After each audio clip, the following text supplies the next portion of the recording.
Comentario a Hechos capítulo 8 y 9. Capítulo 8.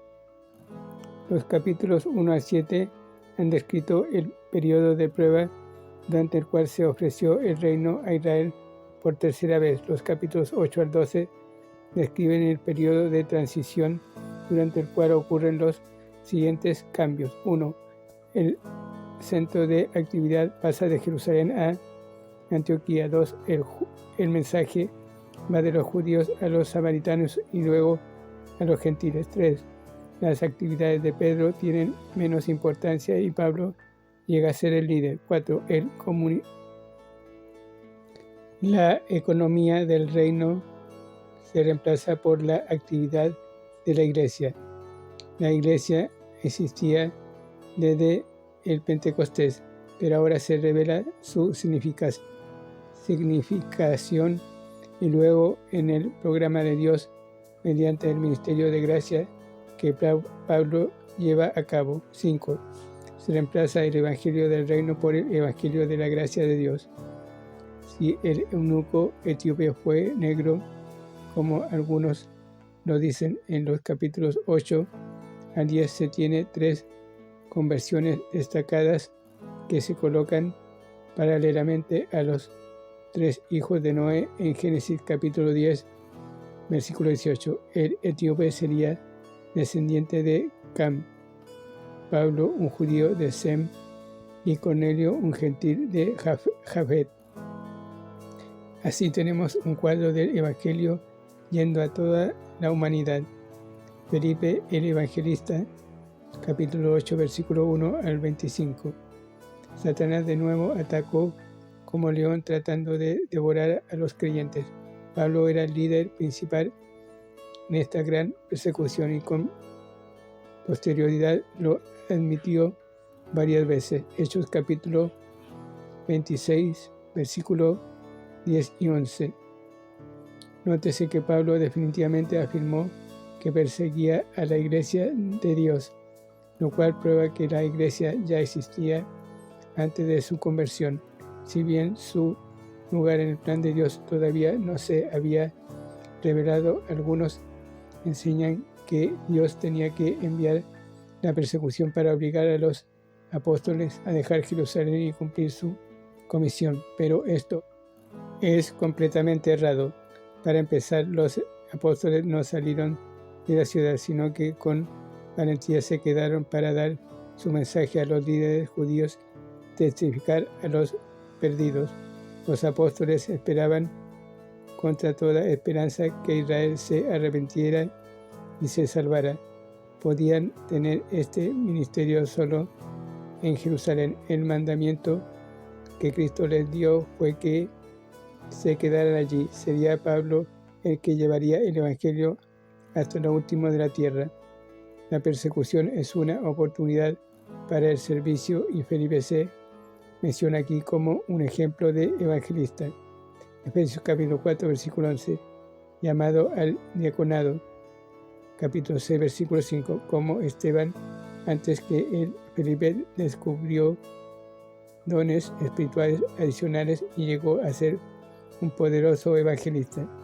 Llevó el evangelio a Samaria, así como Cristo lo hizo en Juan capítulo 4. De esta manera, vemos por vez primera en Hechos que sale de territorio judío el ministerio de la palabra. La persecución tan solo abrió las puertas para que se ganaran almas, lo que empezó como una gran persecución, versículo 1, se convirtió en gran gozo, versículo 8. Lo que Satanás no pudo conseguir mediante la destrucción, aquí trata de hacerlo mediante el engaño. El león se convierte en serpiente. Juan capítulo 8, versículo 44. Simón el mago hizo profesión de fe en Cristo y hasta se bautizó, pero acontecimientos subsecuentes demostraron que su corazón nunca cambió. Su fe era como la describe en Juan capítulo 2, versículo 23 al 25. Es evidente que Simón nunca se salvó. 1. Pedro dijo: tu dinero perezca contigo. Versículo 22. También dijo: No tienes tu parte ni suerte en este asunto. Versículo 21, 3. El versículo 23 indica que Simón estaba en prisión de iniquidad. Simón fue una falsificación satánica, un hijo del diablo. Donde quiera que se siembra la semilla verdadera, cristianos verdaderos, Mateo capítulo 13, versículo 36 al 40, Satanás siembra falsificaciones, la cizaña. Pedro hizo su primer uso de las llaves del reino en Pentecostés cuando abrió la puerta de la fe a los judíos. Las usó por segunda vez cuando imparte el Espíritu a los samaritanos. Hasta ahora la gente tenía que bautizarse para recibir el Espíritu, pero ahora el don se da mediante la imposición de manos. Veas el caso de Pablo en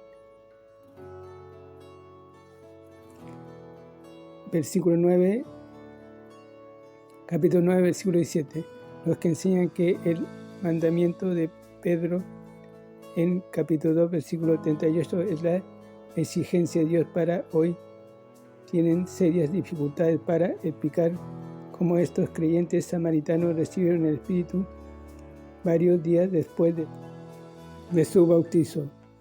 Cuando llegamos a Hechos 10, que concierne a los gentiles, tenemos la orden de Dios para oír la palabra, creer, recibir el Espíritu, ser bautizado. Felipe, el obrero personal.